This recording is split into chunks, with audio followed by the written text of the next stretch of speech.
कैलासवासी मारुती ठकुजी होडकर यांच्या प्रथम पुण्यस्मरण निमित्ताने हरिभक्त परायण समाज प्रबोधनकार निवृत्ती महाराज देशमुख यांचे कीर्तन. सामाजिक बांधिलकी जपत शाळेला दिली आर्थिक देणगी. संगमनेर तालुक्यातील डिग्रज गावातील आध्यात्मिक आणि सामाजिक क्षेत्रात मोठे योगदान असलेल्या कैलासवासी मारुती ठकुजी होडकर यांच्या प्रथम पुण्यस्मरण निमित्ताने हरिभक्त परायण समाज प्रबोधनकार निवृत्ती महाराज देशमुख इंदोरीकर महाराज यांचे कीर्तन आयोजित करण्यात आले होते. यावेळी महाराजांनी आपल्या खास शैलीत समाज प्रबोधन करत चुकीच्या पद्धतीने काम करणाऱ्या प्रवृत्तीचा खास समाचार घेतला. कैलासवासी मारुती ठकुजी होडकर यांच्या पुण्यस्मरण निमित्ताने जीवनात काही गोष्टींचे पथ्य सांगितले आहे की अंगातील ताकद जपून वापरा, पैसा जपून वापरा, वेळ एक सेकंद सुद्धा वाया जाऊ देऊ नका, अजिबात घाबरू नका, अशा अनमोल शिकवणी महाराजांनी यावेळी दिल्या. होडकर परिवाराच्या वतीनं भीमाजी मारुती होडकर, अर्जुन मारुती होडकर, राजाराम मारुती होडकर सर यांनी वडिलांच्या स्मृतीप्रित्यर्थ सामाजिक बांधिलकी जपत झोळेश्वर माध्यमिक विद्यालय झोळे या शैक्षणिक संस्थेला व आर्थिक देणगी पुण्यस्मरण निमित्ताने देऊन एक वेगळा आदर्श शिकवण घालून दिली. संगमनेर कृषी उत्पन्न बाजार समितीचे सभापती शंकरराव पाटील खेमनर यांची हिल शैक्षणिक संकुलाचे अध्यक्ष शाळीग्राम होडकर, सेवानिवृत्त अभियंता नानासाहेब खर्डे यांनी प्रातिनिधिक स्वरूपात शब्दरूपी श्रद्धांजली वाहिली. सहकार महर्षी भाऊसाहेब थोरात सहकारी साखर कारखान्याचे चेअरमन बाबा ओहळ यांनीही भेट दिली. पहिलवान गबाजी पाटील खेमनर कानडगाव विद्यालयाचे मुख्याध्यापक Abasaheb Gadade sir, SM Khemnar sir, Ozar विद्यालयाचे मुख्याध्यापक केसकर सर, डिग्रज विद्यालयाचे बाचकर सर, झोळे विद्यालयाचे लक्ष्मण खेमनर सर, सामाजिक क्षेत्रातील दादा पाटील पारखे, दत्तू पाटील नागरे, रावसाहेब रामजी खेमनर, चिंदोडी ग्रामपंचायत सरपंच पोपट सोमा कुदनर, झोळे ग्रामपंचायत सरपंच गोविंद खर्डे, नामदेव म्हातारबा खेमनर, बुवाजी बाबा पुणेकर, भीमराज पाटील बाचकर, पत्रकार सीताराम चांदे, दगडू बिरू खेमनर, ठकाजी काळणार, भीमराज पाटील नागरे, डिग्रज ग्रामपंचायत सरपंच अशोक खेमनर, अण्णासाहेब जगनर, त्याचबरोबर सामाजिक, राजकीय, सहकार, आध्यात्मिक, शैक्षणिक क्षेत्रातील मान्यवर मोठ्या संख्येनं उपस्थित होते. कैलासवासी मारुती ठकुजी पाटील होडकर यांच्या प्रथम पुण्यस्मरणानिमित्तानं आपल्या महाराष्ट्राचं भूषण आणि थोर समाज प्रबोधनकार ज्यांनी गाडगे बाबांनंतर महाराष्ट्राला खऱ्या अर्थानं जागे करण्याची प्रेरणा दिली आणि कोणताही विषय असो, राजकीय असो, सामाजिक असो, स्वच्छता असो, कोणत्याही विषयामध्ये महाराजांचा हातखंडा त्या ठिकाणी आपण असलेला बघतो. असे समाज प्रबोधनकार आदरणीय हरिभक्त परायण निवृत्ती महाराज देशमुख इंदोरीकर यांनी क्षणोक्षणी हाची करावा विचार, तरावा पार भवसिंधू, नाशिवंत देह जाणार सकळ, आयुष्य खातो काळ सावधान या अभंगातून अतिशय सुंदर असं चिंतन आपणा सर्वांच्या समोर ठेवलं. प्रथमतः होडकर परिवाराच्या वतीनं महाराजांचं मी मनपूर्वक हार्दिक स्वागत करतो, तसेच आभार मानतो.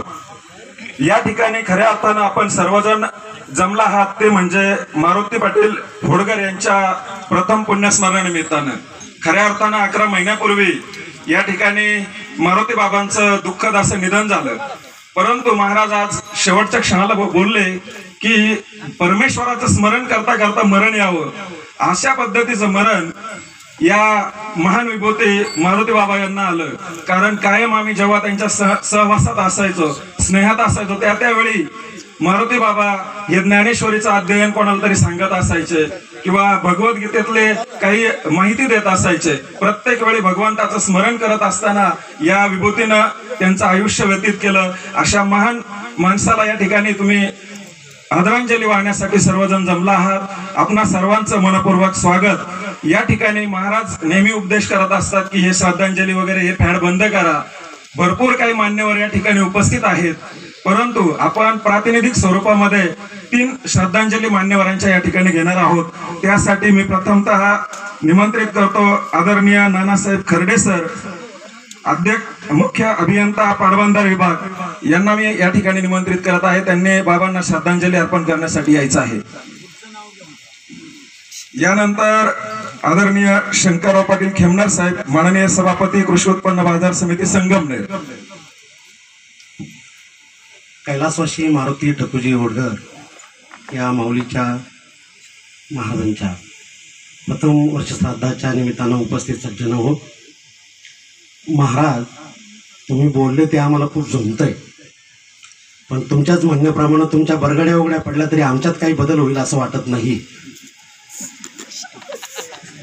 आणि प्रत्यक्षाहून प्रतिमा उत्कट, मी नेहमी यूट्यूबला तुमचे त्या क्लिप बघायचो, पण आज प्रत्यक्ष तुम्हाला समोर बघण्याचं मला योग आला. फार मोठी उपलब्धी आहे. या होडगर कुटुंबातील या तिन्ही भावंड ही अध्यात्माशी जोडलेली भावंड आहेत. हे बाबा कायम अध्यात्मामध्ये अखंड बुडालेले होते. या तिघांपैकी जे धाकटे चिरंजीव आहेत राजाराम, ते आमच्या धुळे गावामध्ये धुळेश्वर आदर्श ग्राम विद्यालयामध्ये शिक्षणाचं पवित्र काम करत आहेत. आणि गावोगाव कामचुकारांच्या फौजा तयार झालेल्या असताना महाराजांच्या शब्दामध्ये हा माणूस अतिशय ताकदीनं नेटानं आमच्या गावामध्ये आमच्या पिढ्या घडवण्याचं काम करतो आहे. आणि ह्या अर्थात बाबांचे संस्कार आहे.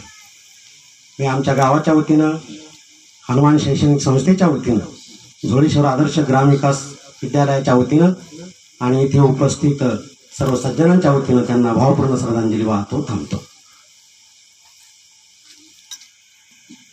उपस्थित बंधू आणि भगिनींनो, गेल्या एक वर्षापूर्वी आदरणीय मारुती बाबा यांचं दुःखद असं निधन झालं आणि आज होडगर कुटुंबियाच्या वतीनं त्यांचं प्रथम वर्ष श्राद्ध या ठिकाणी आदरणीय इंदोरीकर महाराजांच्या कीर्तनरूपी सेवेनं या ठिकाणी संपन्न झालेलं आहे.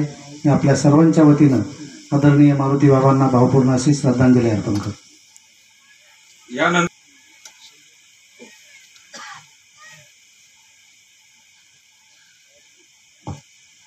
उपस्थित बंधू आणि भगिनींनो, आज आपल्या सर्व उपस्थितीत या ठिकाणी माझे चुलते स्वर्गीय मारुती ठकुजी होडगर यांचा प्रथम पुण्यस्मरणाचा कार्यक्रम हा शास्त्रोक्त पद्धतीने संपन्न होत आहे.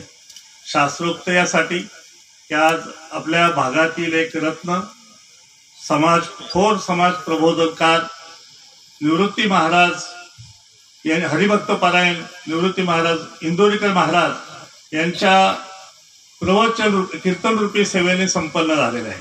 नामस्मरण हे कलियुगातील सर्वात मोठं भगवत प्राप्तीचं साधन आहे आणि म्हणून मी शास्त्रोक्त अशा प्रकारचा शब्द वापरलेला आहे. श्राद्ध संपन्न करणं आपल्या पितरांच्या ऋणातून मुक्त होण्याचा मार्ग नाही, पण मुक्त होण्याचा प्रयत्नाचा एक मार्ग आहे. आणि तो मार्ग होडगर कुटुंबियांनी यथोचित पद्धतीनं संपन्न केला. सगळ्या बंधूचे कुटुंब फार मोठं आहे आणि या सर्व कुटुंबाचे मी मनपूर्वक आभार मानतो. या ठिकाणी विशेष करून मला सांगावं असं वाटतं की आमचे आजोबा म्हणजे ठकुजी होडगर हे या भागातील नामांकित पैलवान होते. अतिशय नामांकित पैलवान होते. म्हणजे सकाळी डिग्रसवरून संगमनेरला पळत जाणं आणि परत तांग्याला येणं असा मोठा व्यायाम आश्वीतून इथं आलेले आहेत.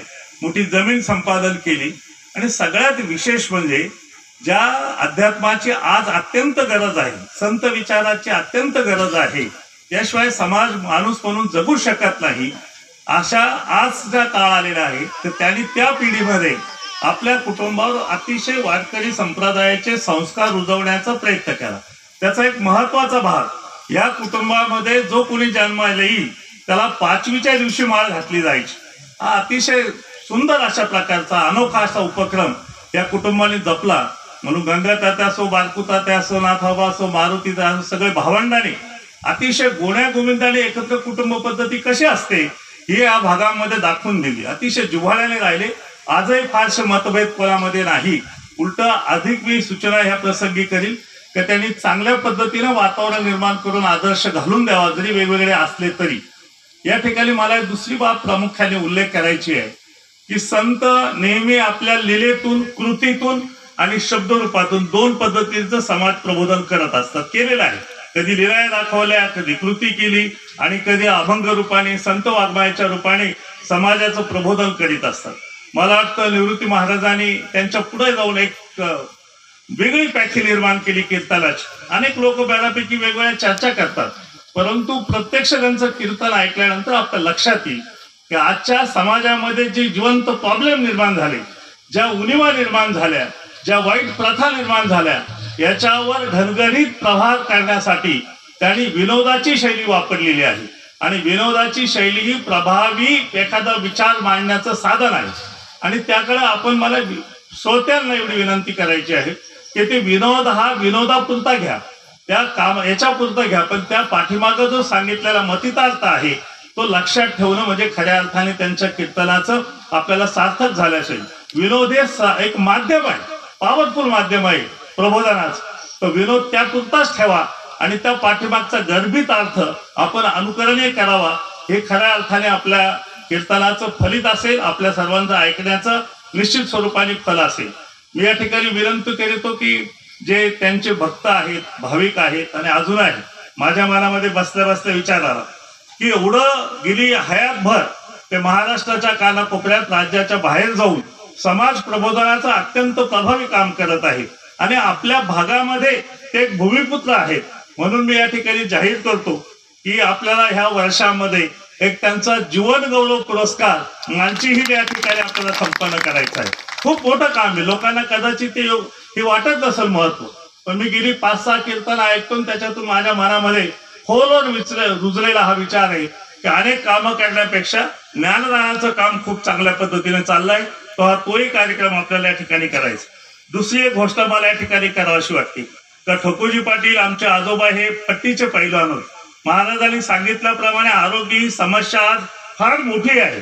आम्ही शाळा कॉलेज चालवतो, एवढे पोरे उंच्या घातल्या, वजन घातलं आणि शेव आणि साधारण पोहे जेवायला घेऊन येतात अशी परिस्थिती आहे. जर आपण शेतामध्ये गहू पेरताना सुद्धा चांगलं बियाणं पाहतो, ऊस लावताना सुद्धा निवडक बियाणं घेतो, परंतु आपल्या कुटुंबाचा वारसा चालवण्यासाठी आपलं चांगलं बियाणं निवडलं का नाही याचा कोणी विचारच करायला तयार नाही. पालक काही मुलं व्यायाम करतात का नाही विचार करायला तयार नाही, किती मार्क पडले काय करतो एवढंच पाहतात. तर आरोग्य हा फार मोठा प्रश्न अलीकडे आलेला आहे. बाकी शिक्षण, डिग्र्या, नोकऱ्या हा दुय्यम भाग आहे आणि म्हणून ह्या प्रसंगी ठकूजी पाटील पैलवान होते. मी या ठिकाणी सगळ्या होडगर परिवाराला विनंती करतो, आपण सगळे म्हणून पहिल्यांदा ह्या गावामध्ये पूर्वी गावोगाव व्यायामशाळा होत्या. एक पूर्वीच्या पद्धतीची जोर बैठका काढणारी आणि पैलवान निर्माण करणारी आपण एक व्यायामशाळा या ठिकाणी बांधू आणि त्याच्यामध्ये तुम्ही निम्मा भाग उचला आणि निम्मा भाग आर्थिक मी सगळा उचलायला तयार आहे. 1 वर्षाच्या आत आपण ही व्यायामशाळा उभं करू. हीच खरी मारुती तात्याला श्रद्धांजली ठरेल असं मला वाटतं. आपल्या सर्वांचे मनपूर्वक आभार मानतो. महाराजांचे सुद्धा होडगर परिवाराच्या वतीने. महासत्ता न्यूजसाठी नवनाथ वावरे, संगमनेर.